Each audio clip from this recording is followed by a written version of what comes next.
بسم الله الرحمن الرحيم.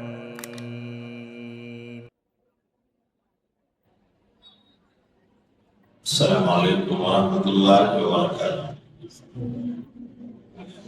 الحمد لله رب العالمين، والصلاة والسلام على خاتم الأنبياء وسيد المرسلين وعلى آله وصحبه أجمعين ومن تبعهم بإحسان إلى يوم الدين.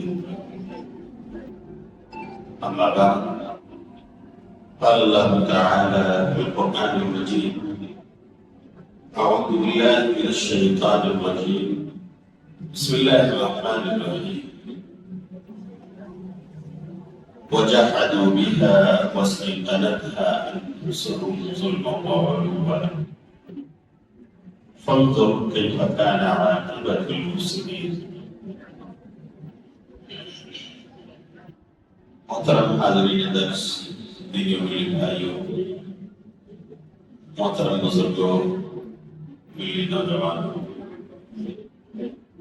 پیارے بچوں اور مسجد کنیز انور میں تشریف لائی ہوئی تمام اسلامی ماں اور بہن، اور مسجد حاضر کے تمام قابل احترام ذمہ دار،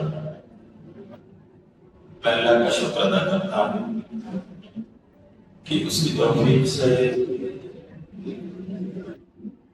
مسجد کنیز انور میں یہ دوسری مرتبہ میں اپنے اہل ایمان بھائیوں کے بیچ میں، اور یہ سعادت کی بات ہے کہ اللہ تعالیٰ نے رمضان میں موقع نصیب ہوتا ہے۔ آج 27 مئی رمضان،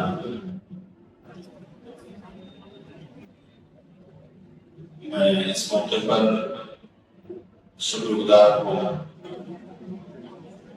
مسجد کنیز انور کے ذمہ داران کا کہ انہوں نے مختصر وقت میں بالکل شرح ٹائم میں ماشاءاللہ انہوں نے اس پروگرام کا اہتمام کیا، لوگوں کو اطلاع دی۔ اللہ تعالیٰ اس سے ان کے میزان حسنات میں درج فرمائے۔ انور بھائی اور ان کی ٹیم کا میں بطور خاص شکریہ ادا کرتا ہوں کہ جن کی کاوشوں سے مسجد تعمیر ہوئی، اور الحمدللہ اب ہم اور آپ اسے آباد کر رہے ہیں۔ اللہ تعالیٰ ہم سب کو اس مسجد کا جو مشن ہے، توحیدی مشن، اس سے جڑ کر اسے آگے بڑھانے کی توفیق عطا فرمائے، آمین۔ بعدہ بے شمار صلاۃ و درود نازل ہو نبی رحمت محسن انسانی حضرت محمد رسول اللہ صلی اللہ علیہ وسلم، جن کے ذریعے سے ہمیں کتاب ہدایت ملی، قرآن ملا، رمضان جیسا مبارک مہینہ میسر آیا۔ لاکھوں صلاۃ و درود نازل ہوا۔ اللہم صلی علی محمد وعلی آل محمد ما صلیت علی ابراہیم وعلی آل ابراہیم انکا حمید مجید۔ اللہم بارک علی محمد وعلی آل محمد كما باركت على إبراهيم وعلى آل إبراهيم إنك حميد مجيد۔ آج کا موضوع ہے قبول حق کی راہ میں رکاوٹیں۔ ابھی میں 2 روز پہلے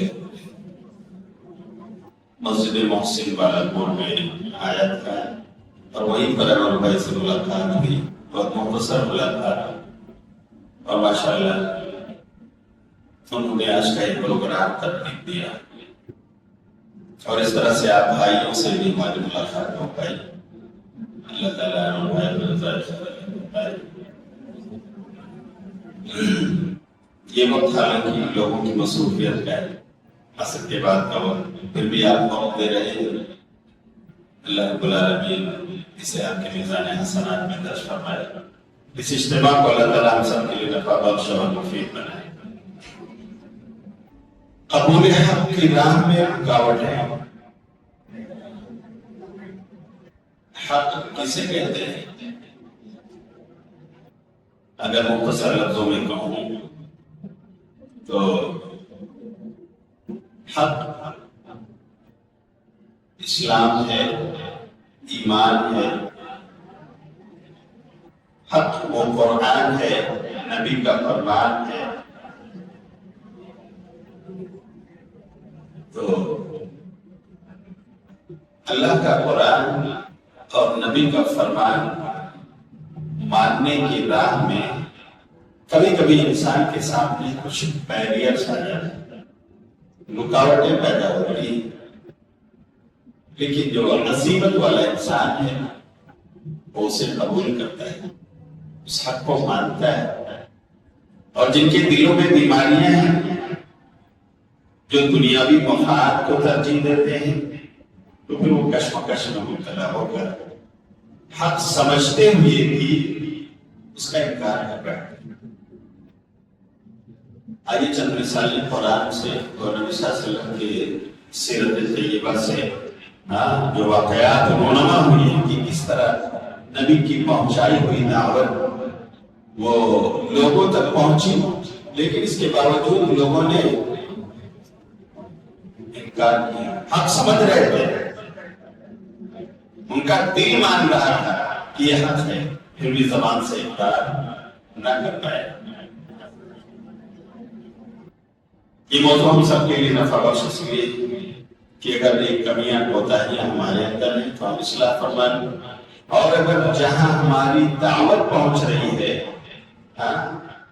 اگر وہاں ہمارے کسی بھائی میں، کسی بہن میں اس طرح کے جراثیم اور بیکٹیریاز پائے جاتے ہیں تو ان کا بھی علاج کیا جائے، انہیں بھی بتایا جائے اور اصلاح کی کوشش کی جائے۔ اس سوال کا سب سے پہلا جواب یہ ہے کہ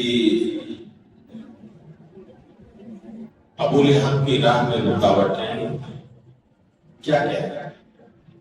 تو ایک اہم رکاوٹ ہے میرے بھائیوں،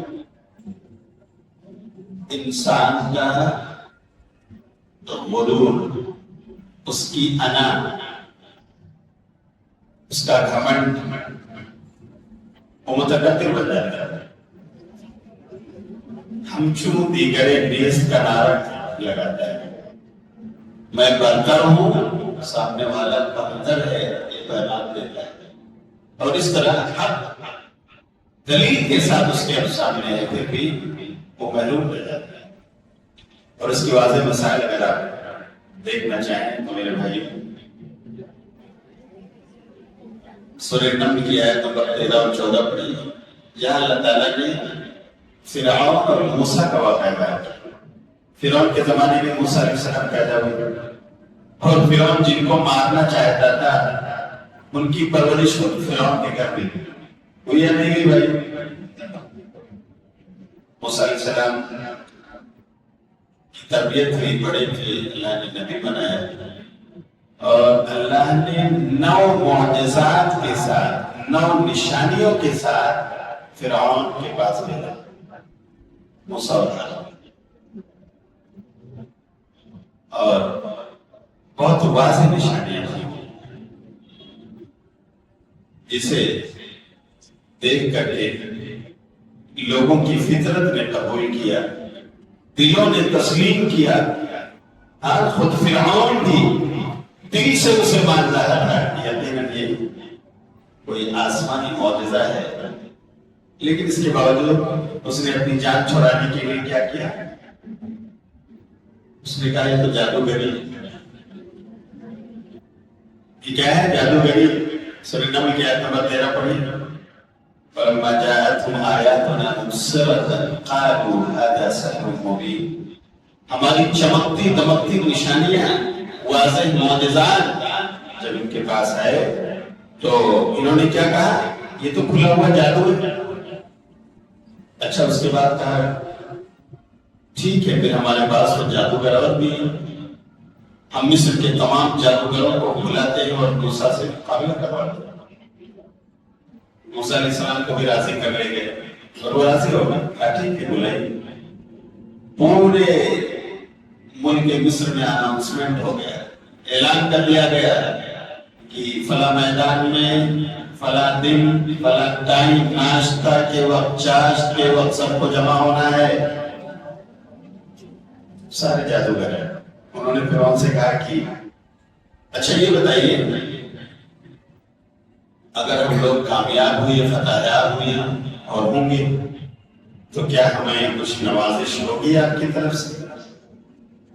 تو فرعون نے کہا نوازش کی بات کرتے ہو، تمہارے نذرانے تو اپنی جگہ، تم ہمارے مقربین میں سے ہو جاؤ گے، ہمارے ایسوسیٹ ممبر بن جاؤ گے۔ اتنا زیادہ انہیں لالچ دی اور انہوں نے کہا ٹھیک ہے میرا مقابلہ کریں گے۔ میدان میں آ گئے حسب وعدہ، اور جادوگروں نے کہا کہ موسیٰ بتاؤ پہلے آپ اپنا کرتب دکھاتے ہو یا ہمیں اجازت دیتے ہو؟ موسیٰ نے کہا ٹھیک ہے آپ لوگ شروع، القوا ما انتم ملقون، کہنا جو آپ کو ڈالنا ہے، کرتب دکھاؤ جو آپ کو دکھانا ہے۔ ان جادوگروں نے جو بڑے ہی ایکسپرٹ ماہر تجربہ کار تھے، تو بھائی انہوں نے اپنی کرتب دکھائے، لوگ بالکل مبہوت اور ہلکا بھگا ہے، ایسی جادوگری انہوں نے اس کا مشاہدہ کروایا۔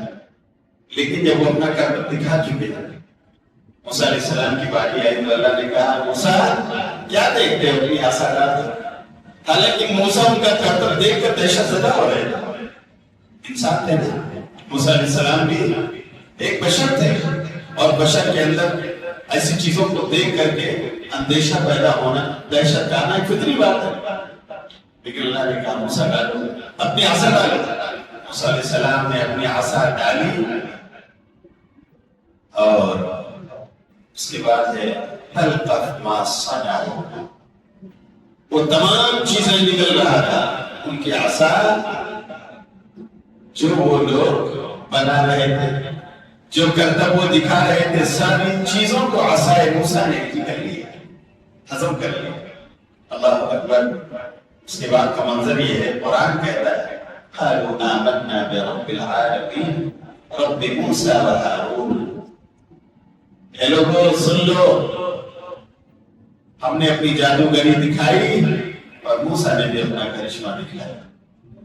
ہم مان رہے ہیں اب اس رب کو جسے موسیٰ اور ہارون تسلیم کرتے ہیں، ہم ایمان لے آ رہے ہیں رب العالمین پر، وہی رب العالمین جو موسیٰ اور ہارون کا رب ہے۔ لا الہ الا اللہ، لا الہ الا اللہ۔ میرے بھائی انہوں نے کہا رب کو تسلیم کر لیا، تمام جادوگر ایمان لے آئے۔ ایسے بھی فرعون غصہ ہوا، آمنتم له قبل ان آذن لكم انه لكبيركم الذي علمكم السحر۔ ایسا لگتا ہے کہ موسیٰ تمہارے بڑے ہیں جنہوں نے تمہیں سکھایا ہے یہ سب، تم ایمان لے آئے ہو ان پر اس سے پہلے کہ میں تمہیں اجازت دوں۔ اس کی آواز میں بہت ایکو ہے، یہ ذرا کم کرے، یہ دوسرا ہے نا بات۔ تو اس نے دھمکی دے دی کہ میں آپ سب کو سزائیں دوں گا، کھجور کی ٹہنیوں پر لٹکا دوں گا۔ لیکن وہ ایمان جو جادوگروں کے دلوں میں داخل ہو گیا تھا، ان کا جواب کیا تھا میرے بھائی سنو؟ وہ کہتے ہیں کہ فرعون آپ ہماری جان لے سکتے ہو، آؤ ہماری جان لے، لیکن ہمارا ایمان چھیننے کی طاقت تم میں بولو نہیں ہے۔ یہ ایمان جو ہمارے دلوں میں داخل ہو گیا ہے اسے نہیں لے سکتے، ہماری جان لے سکتے ہو، آؤ لے۔ ہم نے اللہ رب العالمین کے لیے اسے قربان کرنے کی ٹھان لی۔ میرے بھائیو، جب وہ جادوگر ایمان لے گئے، دیکھنے والے تمام مشاہدین سب کے دلوں میں حضرت موسیٰ علیہ السلام کی وہ نشانی بیٹھ گئی، سب نے تسلیم کر لیا کہ یہ جادوگری نہیں، یہ تو معجزہ ہے جو ایک نبی کے ہاتھوں ظاہر ہوتا ہے، اللہ رب العالمین کی طرف سے ہوتا ہے۔ آخری اگر جادوگری ہوتی تو اتنے بڑے بڑے مصر کے ماہر جادوگر فیل ہو جاتے ہیں؟ بالکل نہیں، یہ موسیٰ ایک نبی ہے، رسول ہے، ان کے ساتھ جو کچھ ہے وہ معجزہ ہے اللہ کی طرف سے۔ میرے بھائی، فرعون کے دل میں بھی یہ بات آ کر بیٹھ گئی، لیکن زبان سے نہیں مانی۔ دلیل سورہ نمل کی آیت نمبر 14 ہے، وَجَحَدُوا بِهَا وَاسْتَيْقَنَتْهَا أَنفُسُهُمْ ظُلْمًا وَعُلُوًّا۔ اللہ کہتا ہے کہ انہوں نے ان نشانیوں کا انکار کر دیا، فرعون اور اس کے ماننے والوں نے موسیٰ کے معجزات کا انکار کیا۔ کیوں؟ ظلم و سرکشی کی بنیاد پر، وعلوا، اور احساس برتری کی وجہ سے، غرور کی وجہ سے، گھمنڈ کی وجہ سے انہوں نے انکار کیا۔ مستيقنتها أنفسهم، حالانکہ ان کا دل اسے مان چکا تھا، وہ یقین لا چکا تھا دل سے کہ یہ موسیٰ برحق ہے، ان کا معجزہ برحق ہے، لیکن اس نے زبان سے اس کا اظہار نہیں کیا۔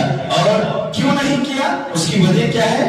اس کا غرور، اس کا گھمنڈ، اس کی تعلیم، اس کا ترفع، اس کا احساس برتری کہ میں تو انا ربکم الاعلی۔ فرعون ہی تو اعلان کر رہا تھا اے مصر والوں، میں تمہارا رب ہوں، نعوذ باللہ من ذالک۔ تو اس طرح سے میرے بھائی حق بات سمجھتے جانتے ہوئے بھی فرعون اس سے محروم رہا، وجہ اس کا غرور و گھمنڈ، بہت بڑی بیماری ہے۔ اسی لیے پیارے نبی صلی اللہ علیہ وسلم نے کیا کہا؟ من كان في قلبه مثقال حبة من كبر لا يدخل الجنة۔ وہ انسان جنت میں نہیں جائے گا جس کے دل میں رائی کے دانے کے برابر بھی غرور اور گھمنڈ بن پڑا۔ اس لیے کہ کبریائی اور بڑائی کس کی صفت ہے میرے بھائی؟ انسان کی ہے، انسان کو پیدا کرنے والے کی، کس کی ہے؟ خالق کائنات کی۔ نبی صلی اللہ علیہ وسلم کہتے ہیں، اللہ فرماتا ہے الکبریاء ردائی والعظمت ازاری۔ کبریاء یعنی بڑائی میری چادر ہے، اللہ کہتا ہے، والعظمت ازاری، اور بڑکپن میرا ازار ہے۔ تو یہ بڑائی، کبریائی، بڑکپن یہ میرا ازار اور میری چادر ہے۔ فمن نازعنی واحدا منہما قذفته فی النار۔ اس بڑائی کو، کبریائی کو، اس بڑکپن کو اگر میری مخلوقات میں سے کوئی مجھ سے چھیننا چاہے گا تو میں اسے جہنم رسید کروں گا۔ حدیث قدسی اللہ تعالیٰ فرماتے ہیں۔ تو یہ فرعون کا واقعہ اللہ نے قرآن میں ذکر کیا۔ اسی طرح آپ دیکھیں ایک بہت ہی واضح اور نشانی قرآن میں اس کی موجود ہے کہ غرور کی وجہ سے حق قبول نہ ہوا، اور وہ ہے آدم کی تخلیق کا واقعہ۔ اگر آپ سورہ صاد پڑھیں آیت نمبر 71 سے لے کر 77 میں یہ واقعہ بیان ہے کہ اللہ نے فرشتوں سے کہا انی خالق بشر من طین، فرشتوں میں مٹی کا ایک پتلا بنانے والا، ایک انسان بنانے والا مٹی سے۔ فَإِذَا سَوَّيْتُهُ وَنَفَخْتُ فِيهِ مِن رُوحِي فَقَعُوا لَهُ سَاجِدِينَ۔ پھر اللہ کہتا ہے کہ جب میں نے آدم کو بنا دیا اور میں نے ان کے اندر اپنی روح ڈال دی، روح پھونک دیا، تو فرشتے سجدہ کرنے لگے۔ فَسَجَدَ الْمَلَائِكَةُ كُلُّهُمْ أَجْمَعُونَ، تمام کے تمام فرشتوں نے سجدہ کر لیا الا ابلیس۔ کس نے سجدہ نہیں کیا بولو بھائیو؟ سوائے ابلیس کی۔ استکبر وکان من الکافرین، اس نے تکبر کیا اور انکاری لوگوں میں سے ہو گیا، کافروں میں سے ہو گیا۔ تو اللہ تعالیٰ نے کہا قال یا ابلیس ما منعك ان تسجد لما خلقت بیدی، کہ بتا جس چیز کو میں نے اپنے ہاتھوں سے بنایا اور میں نے کہا سجدہ کر، تو بتا ابلیس کس چیز نے تجھے روکا کہ تو سجدہ نہ کرے؟ استکبرت ام کنت من العالی، کیا تو متکبر بن گیا ہے؟ تو اپنے آپ کو بڑا بنا رہا ہے؟ قال انا خیر منہ، تو اس نے جواب دیا میں آدم سے بہتر ہوں۔ خلقتنی من نار وخلقته من طین، کیوں کیا میرے رب تو نے مجھے آگ سے بنایا ہے آدم کو مٹی سے تو نے پیدا کیا ہے، مٹی کو اوپر ڈالو تو بھی نیچے آتی ہے، اور آگ کو نیچے جلاؤ تو بھی اس کی لپٹ اوپر جاتی ہے۔ میں تو بہتر ہوں آدم سے۔ اللہ کے سامنے اس نے تکبر کیا، غرور کیا، حالانکہ وہ جانتا ہے کہ اللہ نے اپنے ہاتھوں سے آدم کو بنایا۔ اللہ نے کہا کہ سجدہ کر لو انہیں، پھر بھی وہ منکر ہو گیا۔ اس سے بڑا حق اور کیا ہو سکتا ہے کہ خود خالق کائنات کہتا ہے کہ سجدہ کر لو، پھر بھی وہ منکر ہوا۔ اور اس طرح سے اللہ نے کہا قال فاخرج منها فانك رجيم، اب یہاں سے نکل بھاگ، تو مردود ہے ملعون۔ اللہ تعالیٰ نے اس کو راہ ادھر ڈالنا ہے۔ تو میرے بھائیوں، یہ جو غرور اور گھمنڈ ہے نا، یہ انسان کو حق سے محروم کر دیتا ہے۔ ہاں، ابلیس محروم ہوا کیونکہ حق وہ جانتا تھا لیکن متکبر بن گیا، اور خود اس نے کہا کہ میں آدم سے افضل ہوں، بہتر ہوں، برتر ہوں، اس لیے میں سجدہ نہیں کروں۔ نعوذ باللہ من ذلک۔ ہمیں اپنا جائزہ لینا چاہیے کہ حقائق ہمارے سامنے جب آئیں تو غور کریں۔ ایسا تو نہیں ہماری آنا سامنے آ رہی ہے، ہمارا غرور اور گھمنڈ ہمیں آواز دے رہا ہے، ہم اس کو دبائیں اور حق قبول کرنے کی راہ میں آگے بڑھیں تو انشاءاللہ کامیاب ہوئے۔ تو پہلی وجہ، پہلا سبب ہے قبول حق کی راہ میں جو رکاوٹیں ہیں، ایک رکاوٹ انسان کا غرور اور اس کا گھمنڈ۔ نمبر 2، ایک اور بڑی رکاوٹ ہے جو حق قبول کرنے کی راہ میں انسان کے سامنے بیرئر بن جاتی ہے، اور وہ کیا ہے؟ وہ ہے کہ انسان اپنے دل میں حسد، بغض، نفرت، کینہ اور کپٹ اس کو پیدا کر لیتا ہے۔ حسد کی آگ جلا لیتا ہے اور پھر وہ اندھا بن جاتا ہے۔ حق دیکھتا ہے، سنتا ہے، سمجھتا ہے، پڑھتا ہے، لیکن اس کے دل میں حسد کی آگ جل رہی ہے، وہ حق قبول کر پاتا؟ بولو۔ اہل کتاب کے بارے میں جہاں نبی صلی اللہ علیہ وسلم نے آ کر دعوت پیش کی، مدینہ آپ آئے تو مدینے کی بستی میں میرے بھائیوں مشرکین بھی تھے اور اہل کتاب بھی، یہود و نصارہ، مسلمانوں کی بھی بستی ہے۔ آپ صلی اللہ علیہ وسلم اور آپ کے صحابہ دعوت و تبلیغ میں لگ گئے،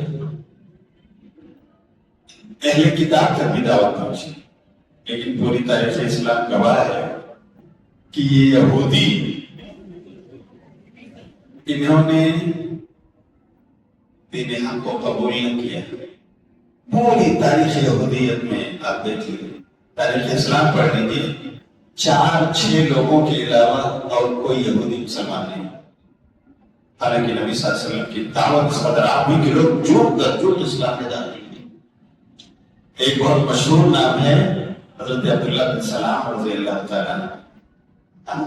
وہ یہودی تھے لیکن نبی صلی اللہ علیہ وسلم ہجرت کر کے جب مدینہ آئے ہیں اور لوگ جو آپ کا استقبال کرنے کے لیے نکلے ہیں کہ ہم اپنے نبی کا استقبال کریں گے، طلع البدر علینا من ثنیات الوداع وجب الشکر علینا ما دعا للہ داعی۔ تو عبداللہ بن سلام کہتے ہیں کہ میں بھی اسی بھیڑ میں نکل آیا کہ چلو دیکھو کیا واقعی یہ وہی نبی ہے جن کی بشارت انجیل میں ہے، جن کی بشارت تورات میں ہے جسے میں جانتا ہوں۔ عبداللہ بن سلام عالم تھے انجیل کی، تورات کے بارے میں وہ معلومات رکھتے، نبی کی بشارتیں جو اس میں تھی، نبی آخر زمان کے اوپر چکے، کہتے ہیں میں بھی آیا چلو دیکھو کیا بولتے ہیں، کیا کہتے ہیں، اور کیا واقعی ان کے اندر نبوت کی نشانیاں ہیں۔ نبی صلی اللہ علیہ وسلم مدینہ پہنچے، لوگوں نے استقبال کیا بڑی گرمجوشی کے ساتھ، تو آپ وہیں مدینے کے باغ میں تھوڑی دیر کے لیے کھڑے ہوئے، لوگوں کے جھرمٹ میں آپ نے اپنی سواری پر بیٹھے بیٹھے ایک چھوٹا سا خطبہ دیا۔ خطبہ، اس کے الفاظ اور جملے یہ تھے کہ نبی صلی اللہ علیہ وسلم کہتے ہیں ایھا الناس افشوا السلام واطعموا الطعام وصلوا الارحام وصلوا باللیل والناس نیام تدخلوا الجنة بسلام۔ 5 جملے آپ نے یاد رکھے۔ آپ نے کہا لوگوں سلام کو عام کرو، اپنے بھائی سے ملو، السلام علیکم کی دعا دو، اور وعلیکم السلام تمہیں بھی دعا ملے، سلام پراپت کرو، پہلا وَأَطْعِمُ الطَّعَامَ، غریبوں کو مسکینوں کو کھانا کھلاؤ، سماج سیوا کرو، سوسائٹی کے دبے کچھڑے لوگوں کا خیال رکھو، وَصِلُ الْأَرْحَامَ، رشتہ داریاں جوڑو، توڑو نہیں، کاٹو نہیں، سے جوڑو، صلہ رحمی کرو، وَصَلُّوا بِاللَّيْلِ وَالنَّاسُ نِيَامٌ، اور رات میں اٹھ کر کے نماز پڑھو جب دنیا سو رہی ہو، تدخلوا الجنة بسلام، تم جنت میں داخل ہو جاؤ گے سلامتی کے ساتھ۔ سبحان اللہ، یہ 5 جملے نبی صلی اللہ علیہ وسلم کے عبداللہ بن سلام نے سنا تو کہتے میرے دل میں یہ بات بیٹھ گئی کہ نبی کے علاوہ اور کس کی زبان سے ایسا جملہ ادا ہو سکتا ہے؟ اتنا جامع ترین بیان 5 جملوں میں انہوں نے پوری دعوت کو سمیٹ دیا ہے۔ اس میں اللہ کی بات بھی ہے، اس میں انسانوں کی خیر خواہی کی بات بھی ہے، اس میں سوشل ورک بھی ہے، اللہ اکبر، اس میں اللہ کے حقوق بھی ہے، اس میں بندوں کے حقوق کو اللہ کے رسول نے بیان کر کے رکھ دیا ہے۔ یقیناً یہ ایک رسول کی زبان میں سے ایسے جملے ادا ہو سکتے ہیں۔ بولے میرے دل میں بات ہے، اور بعد میں جب انہوں نے نبی صلی اللہ علیہ وسلم کی مہر نبوت کو دیکھ لیا نا، بس اسلام لے آئے، کہا آپ سچے نبی ہیں، میں تسلیم کرتا ہوں۔ یہودی تھے، اس طرح کے 2-4 لوگ ہیں پوری تاریخ اسلام میں جو یہود سے مسلمان بنے، ورنہ یہ یہودی قوم، قرآن کہتا ہے میرے بھائیوں، قرآن فرما رہا ہے، ہمارے سورہ بقرہ کی آیت نمبر 109 میں ہے وَدَّ كَثِيرٌ مِّنْ أَهْلِ الْكِتَابِ لَوْ يَرُدُّونَكُم مِّن بَعْدِ إِيمَانِكُمْ كُفَّارًا حَسَدًا مِّنْ عِندِ أَنفُسِهِمْ، یہ اہل کتاب چاہتے ہیں کہ آپ کو ایمان لانے کے بعد مرتد بنا دیں، ایمان سے ہٹا دیں، کفر میں داخل کر دیں۔ کیوں؟ حَسَدًا مِّنْ عِندِ أَنفُسِهِمْ، ان کے دلوں میں جو حسد کی آگ جل گئی اس کی وجہ سے۔ تو قرآن نے گواہی دی ہے کہ یہ حاسد ہے، ورنہ میرے بھائیوں کیا نبی صلی اللہ علیہ وسلم کے بارے میں نہیں جانتے تھے کہ نبی ورحمت ساری نشانیاں ان کے آنکھوں کے سامنے ہیں، لیکن بس معاملہ یہ تھا، وہ کہتے تھے کہ اگر نبی کو آنا تھا تو ہمارے قبیل میں کیوں نہ آیا، یہودیوں میں سے کیوں نہ پیدا ہوا نبی آخر الزمان، ان میں سے کیوں آیا، قریش میں سے کیوں آیا؟ بس اسی حسد کو لے کر وہ چل رہے تھے، اور نبی صلی اللہ علیہ وسلم پر ایمان نہ لائے، اور لائے بھی تو سازش کے طور پر پلاننگ کر کے صبح کو قرآن بیان کیا۔ وہ کہتے تھے لوگوں صبح سویرے ایمان لے آؤ محمد پر، اور شام ہوتے ہوتے اس اسلام سے نکل جاؤ۔ تو کیا ہوگا؟ مدینے کے لوگ سوچیں گے کہ یہودی قوم تو پڑھی لکھی قوم ہے، ایڈوکیٹڈ ہے، اور وہ اسلام میں آئی پھر باہر چلی گئی، اس کا مطلب اسلام میں کوئی کمی ہے، کمزوری ہے، پڑھی لکھے لوگوں نے اس کو چھوڑ دیا تو ہم بھی چھوڑ دیں۔ اس طرح سے ان یہودیوں نے سازشیں رچی اپنے زمانے ایسا کرتے رہے، لیکن اللہ رب العالمین کا پلان اپنی جگہ تھا، اس لیے ان کا پلان فیل ہوا، پیارے نبی صلی اللہ علیہ وسلم کو فتح نصیب ہوئی۔ لیکن میرے بھائیوں حسد کی آگ ان کے اندر چلتی رہی، اور آج بھی آپ دیکھو اسلام کے نام پر یہ سب کچھ ہو رہا ہے جو آج پورے عالم اسلام کو انہوں نے میرے بھائیوں بے چین کر کے رکھا ہوا ہے۔ ان کی وجہ سے مسلمانوں کا رمضان میرے بھائیوں سکون سے نہ گزرا، اور خلیجی ممالک آج آپ دیکھ لیجیے کس طرح سے بے چینی کے عالم میں زندگی گزار رہے ہیں۔ وجہ صرف اسرائیل کی یہ حسد، یہ دشمنی، یہ سرکشی ہے، جس کی وجہ سے وہ اسلام اور مسلمانوں کے خلاف اپنی پلاننگ اور اپنی سازشیں کر رہے ہیں۔ اللہ تعالیٰ ہم مسلمانوں کی طرف سے ان کے لیے کافی ہو جائے۔ اللہ شاید ہم کمزور ہیں، لیکن اللہ تیری توحید کا گن گانے والے، اللہ ہمیں اہل توحید کی طرف سے ان ظالموں سے بدلہ لے، جن کے حال غزہ کے ہزاروں معصوم بچوں کے خون میں لت پت، جن کے ہاتھ کسی مدرسہ کی معصوم بچیوں کے ہاتھ میں لت پت، اللہ ہم سب کی طرف سے ان سے بدلہ لے۔ اللہ تو اکیلا کافی ہے۔ میرے بھائیوں آج یہ سب دیکھ رہے ہیں، حسد کی جلن کی وجہ سے سب ہو رہا ہے۔ گریٹر اسرائیل کا وہ خواب دیکھ رہے ہیں۔ اسی طرح اگر آپ دیکھیں تو میرے بھائیوں قرآن میں اللہ تعالیٰ نے واقعہ بیان کیا کہ 2 بھائیوں نے آپس میں ایک دوسرے کے خلاف میدانی کارزار کر اور ایک بھائی نے دوسرے کو قتل کر، مجھے کچھ اور نہیں ہنسا ہے۔ کس کا واقعہ ہے؟ آدم علیہ السلام کے 2 بیٹوں کا واقعہ ہے۔ جانتے میرے بھائیوں کیا نام ہے ان بیٹوں کا؟ حابیل اور قابیل۔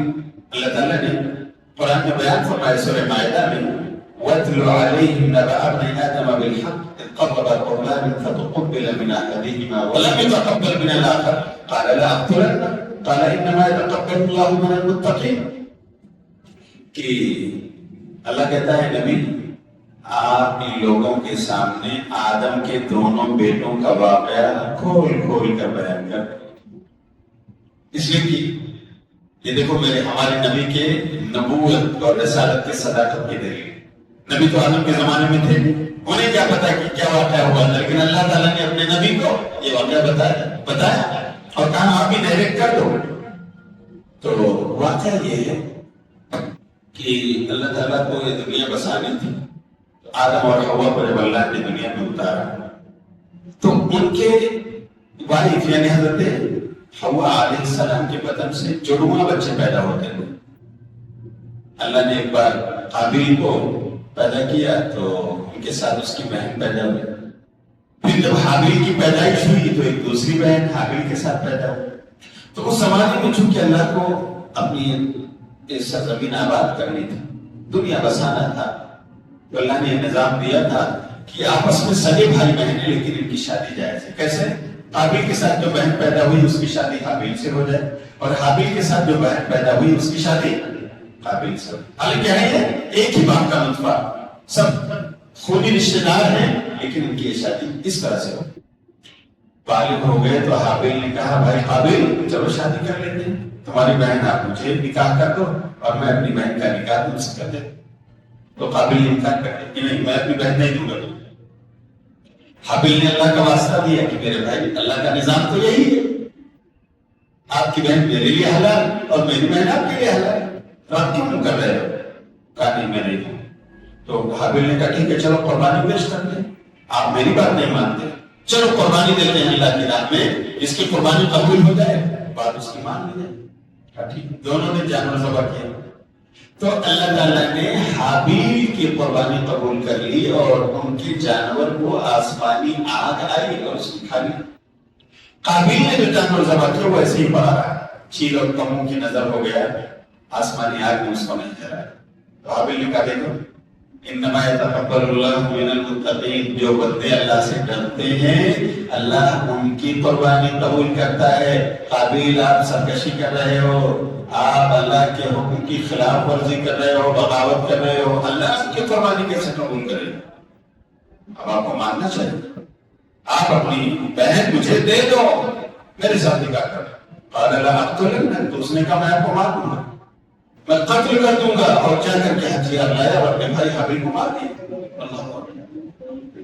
کیا میرے بھائیوں نہیں معلوم تھا قابیل کو کہ حق میرا بھائی بول رہا ہے، یہی سچ ہے، یہی نظام ہے، یہی قانون ہے، قربانی بھی اسی کی قبول ہوئی، میری قبول نہیں ہوئی، سب کچھ جانتا ہے۔ اس کے باوجود اس نے اپنے بھائی پر وار کیوں کیا؟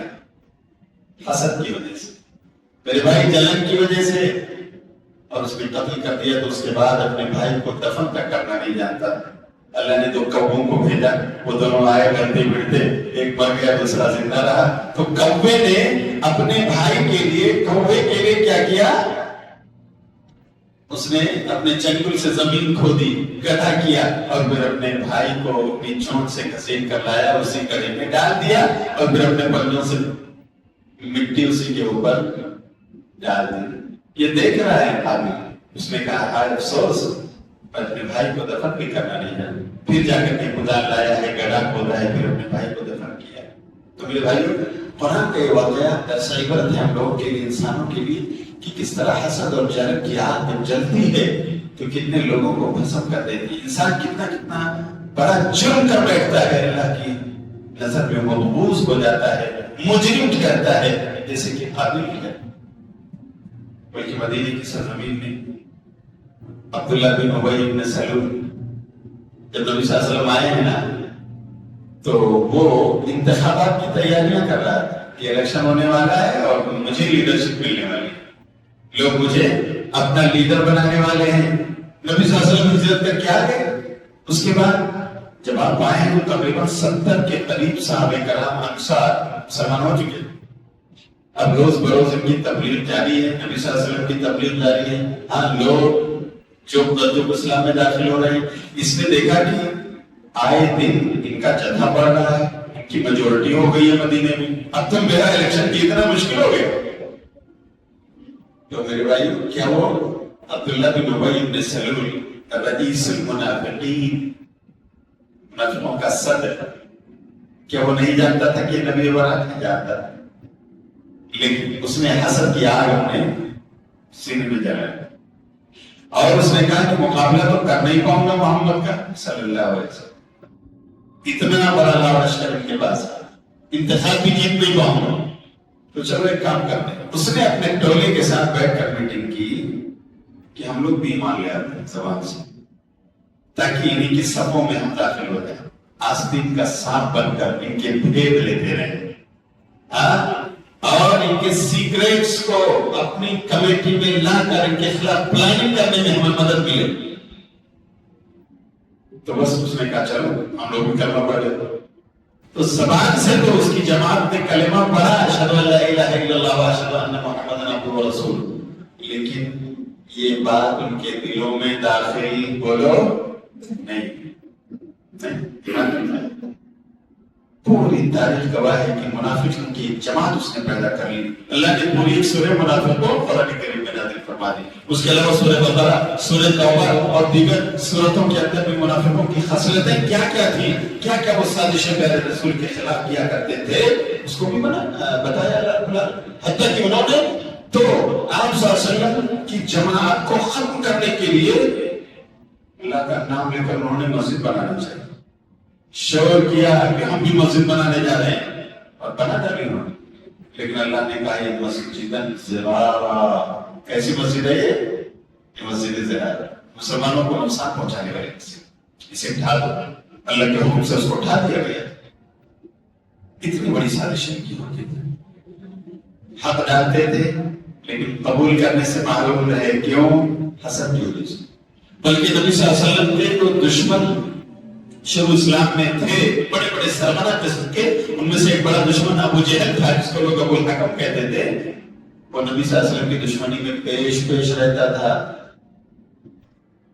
ایسا ہوا کہ اسی کے خاندان کا ایک فرد ایمان لے آیا، اس کا بھانجا. ابو جہل کے بھانجے ہیں حضرت مسور بن مخرمہ رضی اللہ تعالیٰ عنہ. ایک دن کہتے ہیں کہ مامو مجھے آپ سے اکیلے میں بات کرنا ہے. کہا ٹھیک ہے بیٹے بھانجے آ جاؤ. تو گئے، تنہائی میں ابو جہل سے بات کر رہے ہیں. کہتے ہیں مامو هل كنتم تتهمون محمدا بالكذب قبل ان يقول ما قال؟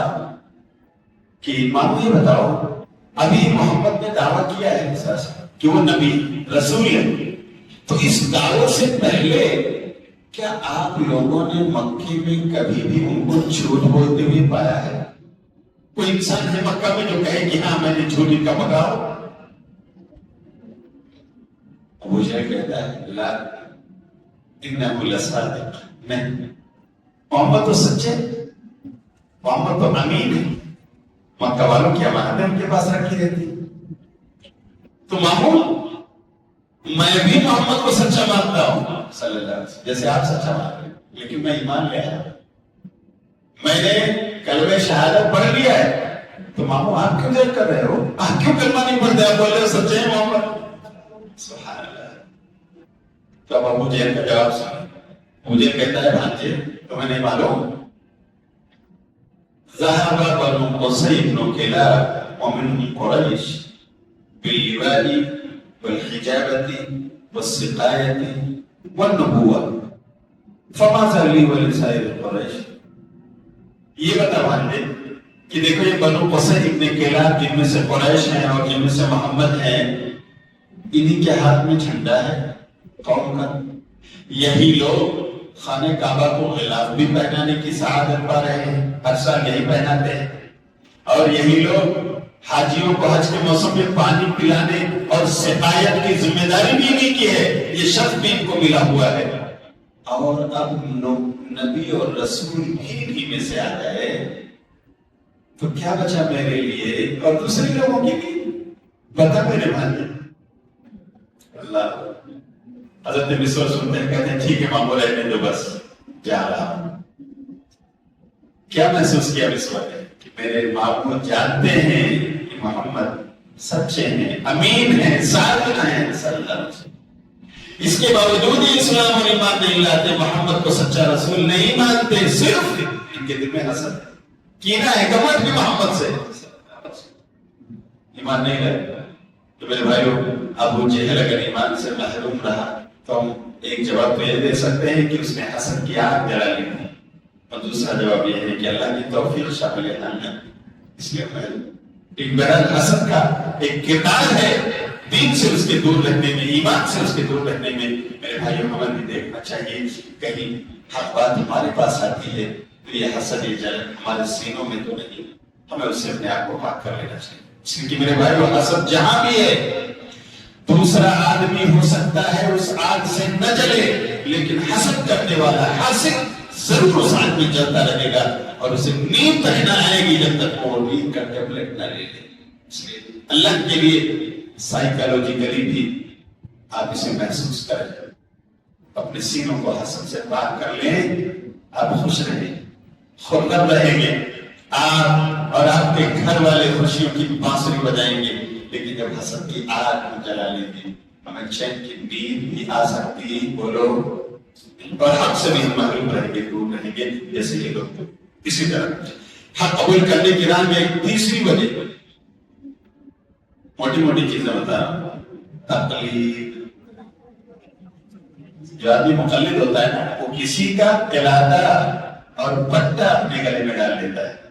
اب اس کے پاس آپ حق لے کر جائیے، دلیل دیجیے کہ دیکھو پیارے نبی نے فرمایا، نبی کا حکم یہ ہے، تو کیا کہتا ہے وہ؟ ارے بھائی لیکن میں تو فلاں مسلک کا ہوں نا، میرے امام تو فلاں ہے. اللہ اکبر. میرے بھائی، اسی تقلید نے کتنے لوگوں کو حق سے محروم رکھا. حضرت ابراہیم علیہ السلام نے اپنی قوم کو دعوت دی کہ یہ مجسمے جو تم نے خود بنائے، ما هذه التماثيل التي انتم لها عاكفون، ان مجسموں کے سامنے کیوں جم کر بیٹھے ہوئے ہو، مانگ رہے ہو ان سے، حالانکہ تم نے ان کو بنایا ہوا ہے. تو کیا جواب تھا؟ قالوا وجدنا آباءنا لها عابدين. ہمارے باپ دادا انہی کے سامنے تو عبادت کرتے تھے. باپ دادا کا طریقہ یہی تھا، انہی کے اوپر پرستش کرتے تھے، پوجا کرتے تھے، اسی لیے ہم بھی کر رہے ہیں. باپ دادا کا طریقہ یعنی تقلید. تو ابراہیم علیہ السلام نے کیا کہا تھا؟ لقد کنتم انتم وآباؤکم فی ضلال مبین. سن لو، یقیناً تم اور تمہارے باپ دادا سب کے سب کھلی ہوئی گمراہی میں تھے، کیونکہ یہ شرک ہے جو تم کر رہے ہو، اور یہ ہدایت کی راہ نہیں. اسی طرح آپ دیکھیں کہ اہل مکہ کو نبی صلی اللہ علیہ وسلم نے دعوت دی، وَإِذَا قِيلَ لَهُمْ تَعَالَوْا إِلَىٰ مَا أَنزَلَ اللَّهُ وَإِلَى الرَّسُولِ، کہ نبی صلی اللہ علیہ وسلم کہتے ہیں آؤ اس چیز کی طرف جو اللہ نے اتارا ہے تمہارے لیے، اور رسول کی طرف آؤ. تو کیا کہتے ہیں؟ حسبنا ما وجدنا علیہ آباءنا. نہیں نہیں نہیں، بس ہمارے لیے تو وہی کافی ہے، وہی راستہ جس پر ہم نے اپنے باپ دادا کو پایا ہے. اور آپ کہتے ہیں اولو کان آباؤہم لا یعلمون شیئا ولا یہتدون. کیا اگر ان کے باپ دادا وہ ہدایت پر نہ رہے اور ان کے پاس اس کا علم نہ رہا ہو، پھر بھی یہ باپ دادا ہی کی راہ پر چلیں گے، انہیں کی تقلید کریں گے، حق قبول نہیں کریں گے؟ یعنی گویا اللہ کہہ رہا ہے کہ باپ دادا غلط راہ پر تھے اور ان کی تقلید کرتے ہوئے تم بھی غلط راہ پر جا رہے ہو، تو کیا تمہیں ہدایت نہیں قبول کرنا؟ نہیں کرنا چاہیے. تو اس کے باوجود میرے بھائی اہل مکہ میں سے وہ لوگ جنہوں نے تقلید کی، اس روش پر چلتے رہے، وہ حق سے محروم، اور جنہوں نے تقلید کی راہ چھوڑ دی، حق ان کے لیے قبول کرنا بہت آسان ہو گیا. آج بھی دیکھیے میرے بھائی، مسلمانوں نے حصے وقفے لگا لی، فرقہ بندیاں کر لی، تفرقوں میں بٹ گئے، تو کیا ہوا؟ سب نے اپنا دین الگ الگ کر لیا. اب آج ایک نوجوان دلیل لے کر جاتا ہے، ایک عالم دین دلیل لے کر سمجھاتا ہے کہ بھائی ارے دیکھو نا یار، رفع الیدین، یہ دیکھو نماز جنازہ آپ پڑھتے ہو، تو نبی صلی اللہ علیہ وسلم نے کیسا پڑھی اور آپ کیسا پڑھ رہے ہیں؟ تو نبی صلی اللہ علیہ وسلم نے کیسی پڑھی ہے وہ دلیل سن لو. صحیح بخاری کتاب الجنائز کی روایت ہے ابن عباس رضی اللہ تعالیٰ عنہ نے جنازے کی نماز پڑھائی.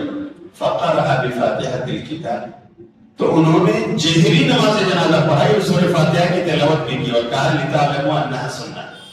میرے بھائیوں میں نے زور سے پڑھا ہے اور آپ کو سنایا ہے تاکہ میں آپ کو بتاؤں کہ یہ سنت رسول ہے. نبی سورہ فاتحہ پڑھتے تھے اس لیے میں نے پڑھی. اچھا یہ ہے نماز جنازہ جو ہم لوگ پڑھتے ہیں میرے بھائی سنت کے مطابق کہ پہلی تکبیر ہوتی ہے تو کیا پڑھتے ہیں ہم لوگ سورہ فاتحہ اور دوسری سورہ، اور دوسری تکبیر ہوتی ہے تو ہم درود شریف پڑھتے ہیں درود ابراہیم. تیسری تکبیر ہوتی ہے تو دعائے جنازہ پڑھتے ہیں اور چوتھی تکبیر کے بعد السلام علیکم ورحمۃ اللہ. لیکن جب ہم اپنے بھائیوں سے کہتے ہیں کہ بھائی آپ سورہ فاتحہ کیوں نہیں پڑھتے تو بولتے ہیں کہ یہ نماز تھوڑی ہے، یہ تو جنازہ ہے نا، دعا ہے، دعا مانگنا ہے، نماز تھوڑا پڑھنی ہے. اگر نماز ہوتی تو اس میں رکوع ہوتا، اگر نماز ہوتی ہے تو اس میں سجدہ ہوتا، اس میں نہ سجدہ ہے نہ رکوع ہے، تو ہم دعا مانگنا ہے تو دعا میں فاتحہ کی کیا ضرورت ہے؟ تو ہم ایسے بھائیوں سے پوچھتے ہیں. اچھا ایسا نہیں ہے کہ ان کے مقتدی سورہ فاتحہ نہیں پڑھتے، بلکہ ان کا امام بھی جو جنازہ پڑھاتا نا امام بھی سورہ فاتحہ بولو نہیں پڑھتا. تو بھائی سورہ فاتحہ کے بغیر کیسے آپ کی نماز؟ کہتے ہیں کہ یہ دعا ہے یہ نماز نہیں ہے. دلیل کیا دیتے ہیں؟ اس میں رکوع نہیں سجدہ نہیں. اچھا تو ایک بات بتاؤ بھائی، ذرا سا انصاف کے ساتھ بتا رہے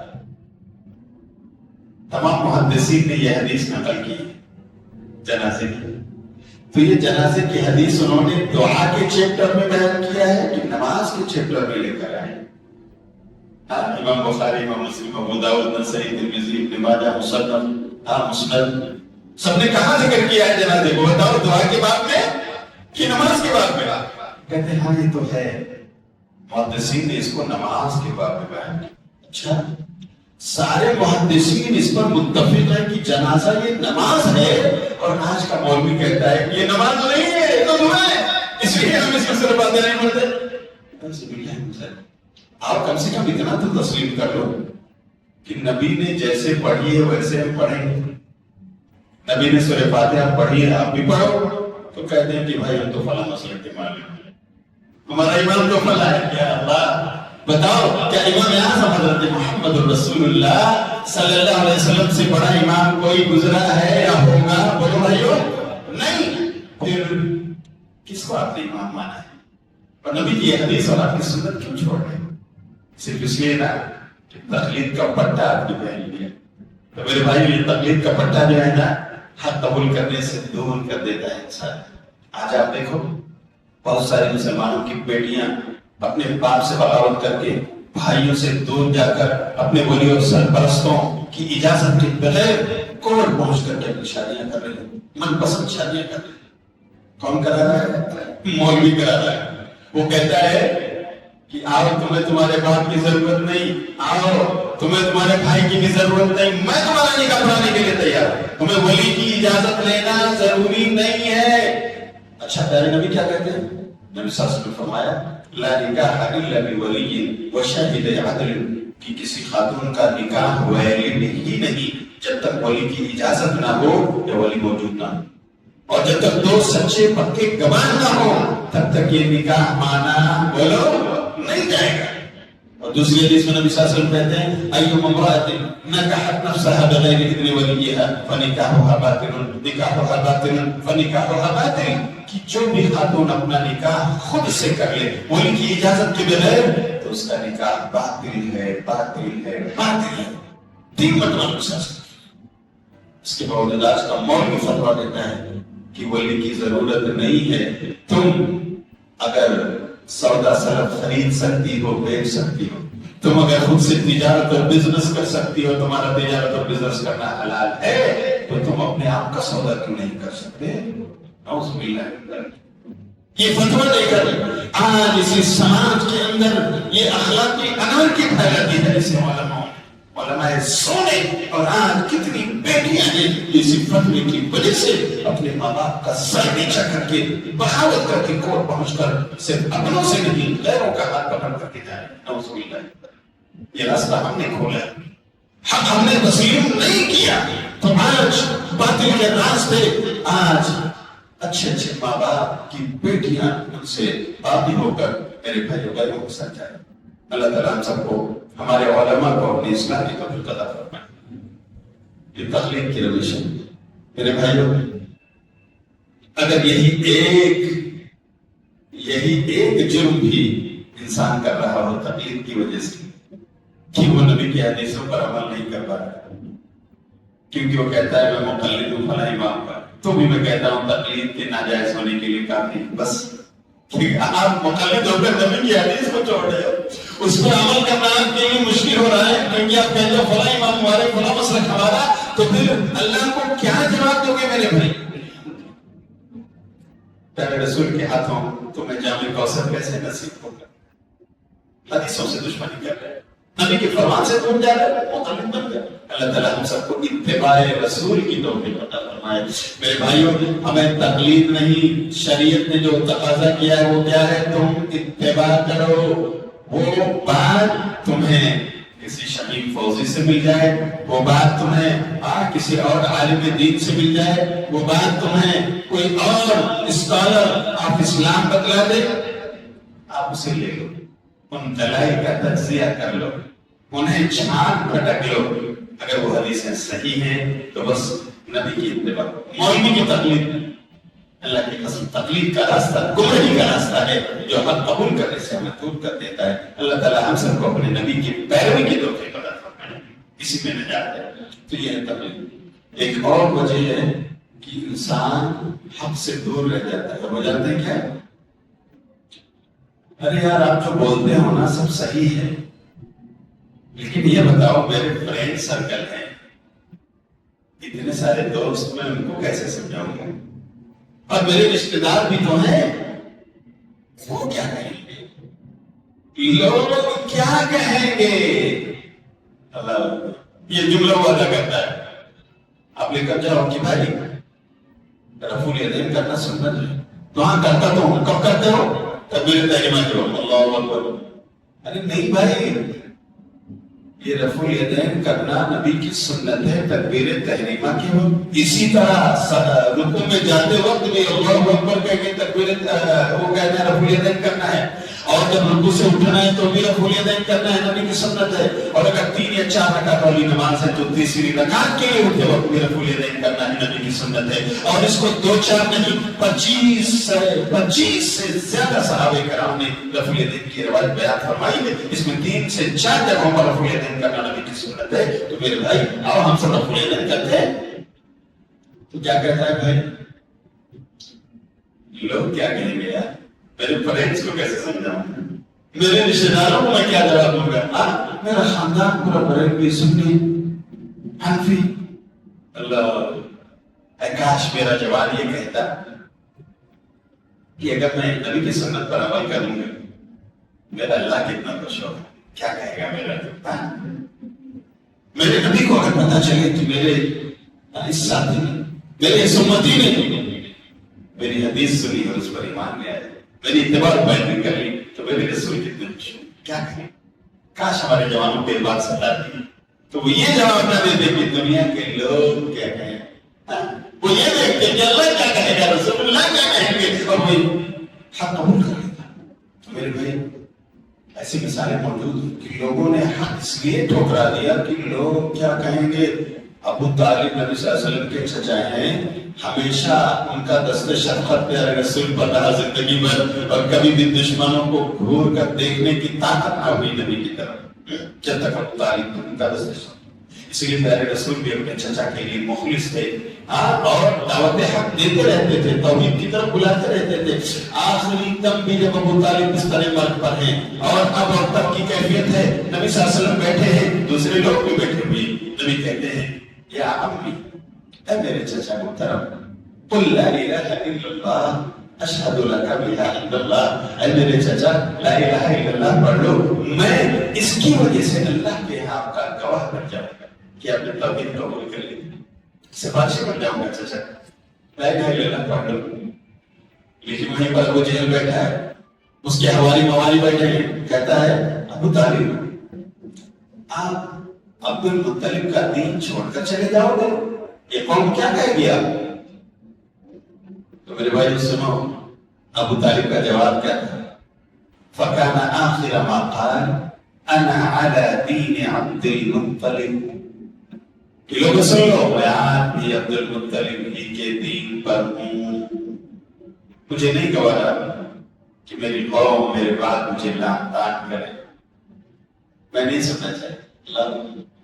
ابو طالب حق سے محروم رہے، آخری جملہ جو ان کا تھا یہی کہ عبد المطلب ہی کے دین پر آج بھی ہوں، لوگ کیا کہیں لعن طعن نہ کریں، بولا برا والا نہ کہیں، اس لیے انہوں نے ہمت نہیں کی۔ اللہ اور دوسری بات یہ کہہ سکتے ہیں اللہ کی توفیق شامل حال، بہرحال ایک وجہ تو ہے کہ انہوں نے دنیا والوں کی پرواہ کی کہ میری قوم کیا کہے گی، انہوں نے اس کی پرواہ نہ کی میرا رب پیدا کرنے والا کیا کہے گا۔ میرے بھائی کو جائزہ لینا چاہیے، کبھی کبھی حق اس لیے بھی انسان ٹھکرا دیتا ہے کہ لوگ کیا کہیں گے، اگر یہ ہے تو ہمیں اس جراثیم کو اپنے اندر سے ختم کرنا ہے۔ ایک آخری بات، کبھی کبھی اس لیے بھی حق نہیں قبول کرتا انسان، اسے ٹھکرا دیتا ہے کہ اس کی کرسی، اس کا عہدہ، اس کا منصب ہلنے کا ڈر ہو جاتا ہے، اندیشہ ہو جاتا ہے کہ میری کرسی نہ چھن جائے، میرا عہدہ اور منصب نہ چلا جائے، میں تو مفتی بن کر بیٹھا ہوں نا، یہ قوم میرے پاس آتی ہے فتویٰ لینے کے لیے، اور میں اگر اس کو یہ بتا دوں تو کل کو میرے فتویٰ کی کرسی چلی جائے گی۔ کئی ایسے علماء ہیں میرے بھائیوں، علماء احناف جو اس بات کو تسلیم کرتے ہیں کہ سورہ فاتحہ امام کو بھی پڑھنا فرض ہے اور مقتدی کو بھی پڑھنا چاہیے، ضروری ہے۔ اور کئی ایسے علماء گزرے ہیں، سہارنپور کے محدث جو حدیث کا درس دیتے تھے وہ خود کہتے تھے کہ میں مقتدی بنتا ہوں تب بھی سورہ فاتحہ پڑھتا ہوں۔ اللہ اکبر۔ لیکن انہی جو علماء سے جب کہو کہ میرے محترم یہی بات اسی منبر پہ کھڑے ہو کے کسی جمعہ میں اعلان کر دو کہ سارے لوگ امام کے پیچھے جب مقتدی بنے تو سورہ فاتحہ پڑھے، کیوں نہیں اعلان کرتے؟ ارے بھائی یہ کرسی جو ہے یہ اعلان کرنے کے بعد کیا لگتا ہے آپ اس کرسی پہ بیٹھا رہوں گا؟ اللہ، بہت سارے علماء یہ حق بیان کرنے سے بھاگتے ہیں، حالانکہ وہ جانتے ہیں کہ یہ حق ہے، سورہ فاتحہ پڑھنا فرض ہے، امام کو بھی پڑھنا فرض ہے، مقتدی کو بھی پڑھنا فرض ہے، اس کے بغیر کوئی نماز ویلڈ ہی نہیں ہے، اکیلے کی ہو، جماعت کی ہو، عورت کی ہو، مرد کی ہو، جنازے کی ہو، کوئی بھی نماز سورہ فاتحہ کے بغیر نہیں۔ لیکن اس کے باوجود جب کہا جائے کہ اعلان کرو کرسی چلی جائے۔ واقعہ آپ کو بیان کروں کتنا زبردست ہے کہ نبی صلی اللہ علیہ وسلم نے اپنے زمانے میں مختلف بادشاہوں اور ملکوں کی طرف اپنے لیٹر بھیجوائے تھے لکھوا کر، تو ہیراکل بادشاہ ہے، ہیراکل کے پاس بھی لیٹر گیا، تو اس میں تھا اسلم تسلم، ہیراکل یہ محمد کی طرف سے صلی اللہ علیہ وسلم اسلام لے آؤ تم سلامت رہو گے، تمہیں دنیا و آخرت کی کامیابی ملے گی، تمہاری جنتا اسلام لائے گی، تمہیں اس کا بھی ثابت کرے گی۔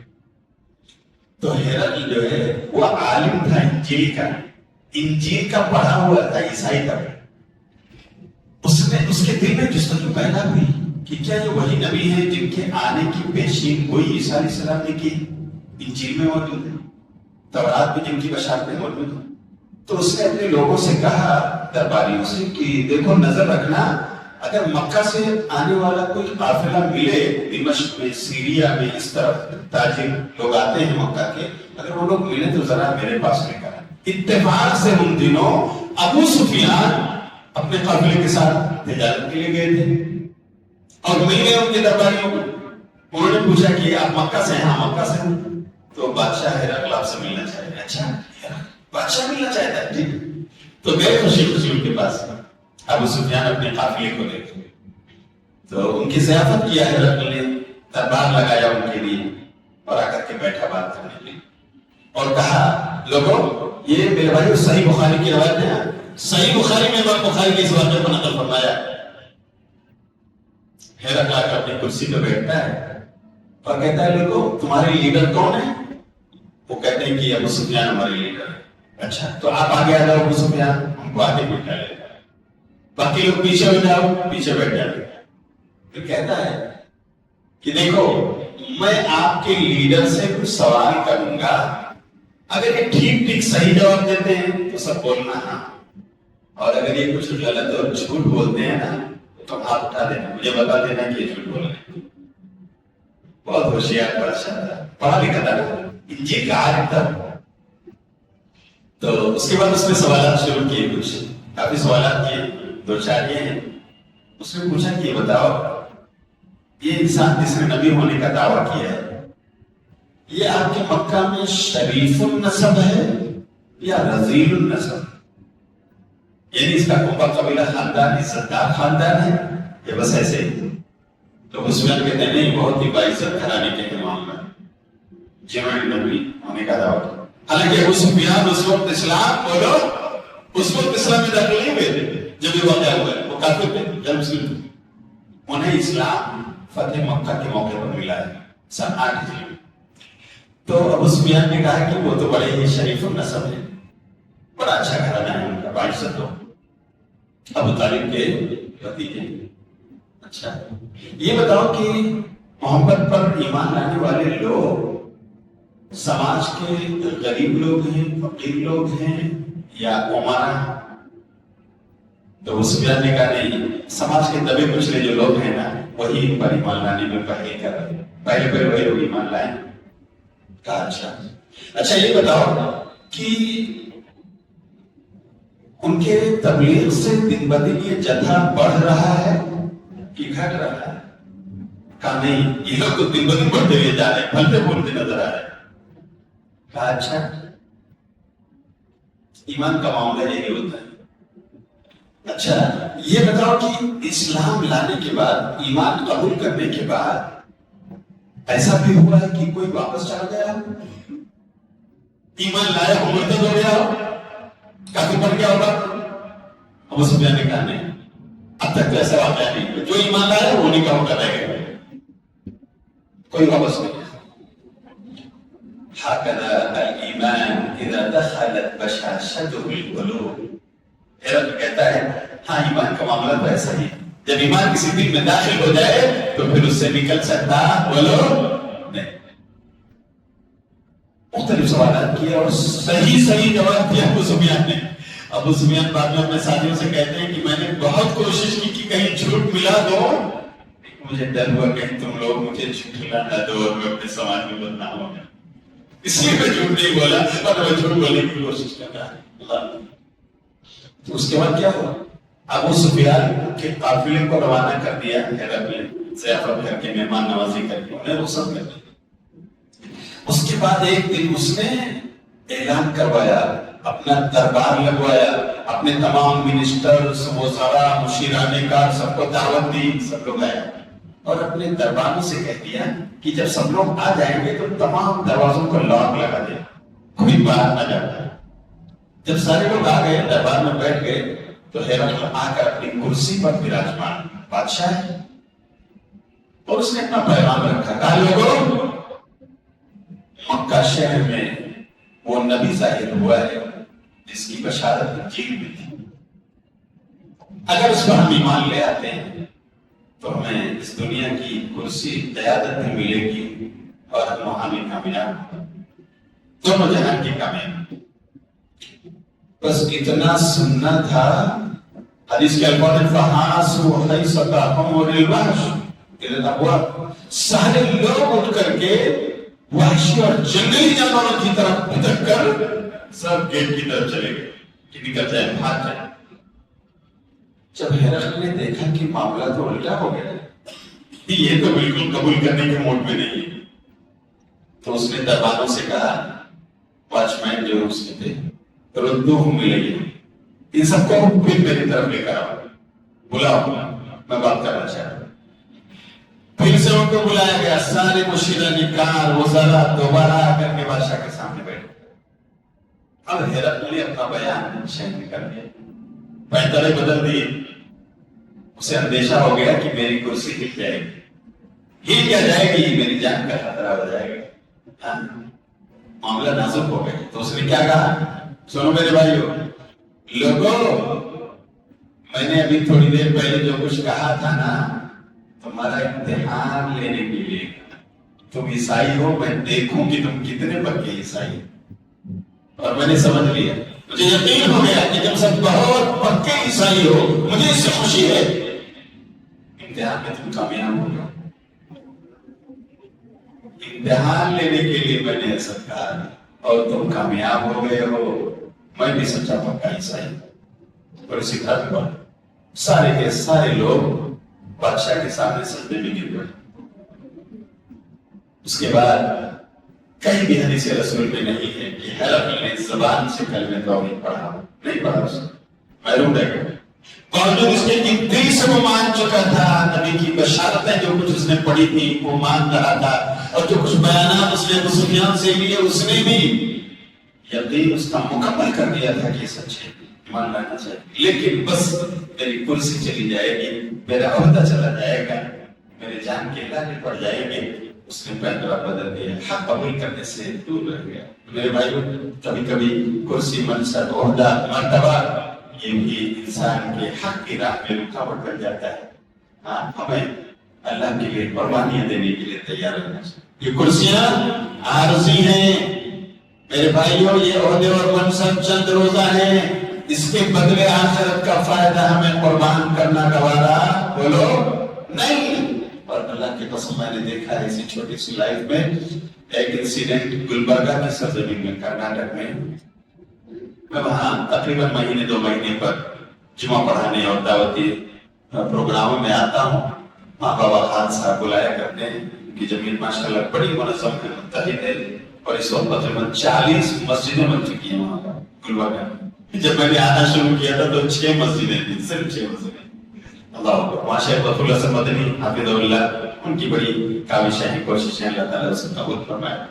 تو ایک پولیس آفیسر ریٹائر ہوئے جو شرک اور کفر کے اڈے کے سجادہ نشین تھے، ان کے گھرانے کے لوگ سجادہ نشین اب بھی ہیں، ایک مزار جس کا سجادہ ان کا بھائی ہے اب بھی۔ تو وہ ریٹائر پولیس آفیسر، انہیں گلبرگہ کی سرزمین میں توحید والا بندہ ملا، انہوں نے سمجھایا اور اللہ نے ان کو توفیق عطا کی، قبول کر لیا، راہ توحید پر آ گئے، مزار پرستی چھوڑ دی، قبر پرستی چھوڑ دی، پیری مریدی چھوڑ دی، سب سے توبہ کر لیا۔ اور جب بھی میں گلبرگہ آتا، جہاں بھی میرا خطبہ ہوتا، اپنی گاڑی لے کر کے وہ پہنچتے تھے، وہیں جمعہ پڑھتے، وہیں خطبہ سنتے۔ کئی بار گلبرگہ کے ضلع میں اطراف میں میرے پروگرام ہوئے، ان کی گاڑی سے میں گیا ہوں، انہوں نے جمعیت سے درخواست کی کہ میں شیخ کو لے کر کے جاؤں گا اپنی گاڑی میں۔ اللہ، ایک بار وہ اپنی زندگی میں فتویٰ پوچھتے ہیں، کہتے ہیں مولانا اللہ نے ہمیں شرک سے باہر نکالا، بت پرستی سے اللہ نے ہمیں ہٹا دیا، اللہ کا شکر ہے اللہ کا۔ یہ بتاؤ، ابھی ہمارے یہاں جائیداد کی تقسیم ہو رہی، تو میں، میرا خاندان سجادہ نشین تھے، ہم 2 بھائی ہیں، تو آج بھی میرا ایک بھائی سجادہ نشین بنا بیٹھا ہے، تقریباً 3 سے 4 ایکڑ زمین ہے اس مزار کے آس پاس اس کے نام پر۔ تو کہتا ہے کہ بھائی تم اپنا حصہ لے لو، یہ 2 ایکڑ تمہارا ہے، 2 ایکڑ میرا ہے۔ تو مجھے بتاؤ مولانا، کیا وہ زمین مجھے لینا چاہیے؟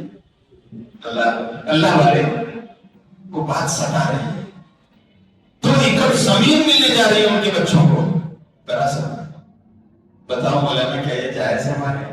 میں نے کہا کہ بادشاہ صاحب، اللہ نے آپ کو شرک کے گھر سے نکالا، توحید کی ڈگر پر شاہراہ پر آپ کو لا کر کھڑا کر دیا ہے نا، بہتر ہوگا کہ آپ نے جس طرح سجادہ نشینی چھوڑی ہے، آپ اس مزار اور اس سے ریلیٹڈ چیزوں کی بھی قربانی دے دو، اللہ کے ہاں ایک گواہی دے گی کہ ہمارے بندے نے توحید کی خاطر اس کی قربانی پیش کی۔ انہوں نے کہا ٹھیک ہے مولانا، چھوڑ دیا، آج سے میں 10 بردار ہوتا نہیں لوں گا، 1 فٹ زمین نہیں لوں گا میں اس سے۔ میرے بھائیوں سجادہ نشین، آج بھی لوگ بتاتے ہیں کہ ان کا بھائی ایک سجادہ نشین ہے اور وہ ہفتوں میں کروڑوں کا کماتے ہیں. اتنا بڑا مزار، اتنی بڑی تشہیر، اتنا بڑا، لیکن ساری قربانیاں انہوں نے صرف توحید کی خاطر دی. چھوڑ دیا سب کچھ لے جاؤ، مجھے نہیں چاہیے. آج ان کے بچے انہی کے دعوت کی برکت سے سارے بچے ان کے اہل توحید ہیں. جب میں آتا ہوں ان کا انتقال ہو گیا لاک ڈاؤن میں، وہ اللہ کو پیارے ہو گئے. اللہ تعالیٰ کو کروڑ جنت نصیب فرمائے. یہ ہے میرے بھائی اہل توحید کا کردار کہ انہیں جو توحید ملتی ہے اس کے لیے وہ تمام قربانیاں دینے کے لیے تیار رہتے ہیں. لیکن یہ دنیا پیاری ہوتی ہے تو دنیا کی معمولی سی کرسی، معمولی سا عہدہ، معمولی سا منصب چھوڑنے کے لیے وہ تیار نہیں ہوتے اور جنگ و جدال پر اتر آتے ہیں. قتل و غارت کری ہوتی ہے اور اس طرح حد سے محروم رہ جاتے ہیں. اسی دنیا نے دیکھا ہے. اللہ تعالیٰ یہ تمام رکاوٹیں جو ہم کی راہ میں ہیں ہمیں اس سے بچنے کی توفیق عطا فرمائے. میرے بھائیوں، میں نے جو باتیں ذکر کی ہیں کہ حق قبول کرنے کی راہ میں جو چیز رکاوٹ بنتی ہے ان میں سے نمبر 1 کیا ہے؟ بولو، ریویژن کر لیتے ہیں. انسان کا غرور اور گھمنڈ، اس کی انا. نمبر 2 حسد اور جلن، اگر یہ کسی کے اندر ہے تو اس سے بھی وہ حد سے دور رہ جاتا ہے. نمبر 3 تقلید، آدمی مقلد بن کر کہتا ہے میں فلاں کا ماننے والا، فلاں مسلک کا ہوں، اور نبی کی حدیث کو چھوڑ دیتا ہے. نمبر 4 ارے دنیا کے لوگ کیا کہیں گے، میں ان کو کیا جواب دوں، اس میں بھی حد سے محروم رہ جاتا ہے. نمبر 5 کبھی کبھی کرسی، عہدہ، منصب کی لالچ میں انسان حق نہیں قبول کرتا، ٹھکرا دیتا ہے. اللہ تعالیٰ ہمیں ان تمام بیماریوں سے محفوظ رکھے. حق جہاں بھی ہو، جس حال میں بھی ہو، اللہ تعالیٰ ہمیں اسے قبول کرنے کی توفیق عطا فرمائے اور اس حق کی دعوت دینے کی بھی اللہ تعالیٰ ہمیں توفیق دے. آمین. وآخر دعوانا ان الحمد للہ رب العالمین. السلام علیکم ورحمۃ اللہ وبرکاتہ.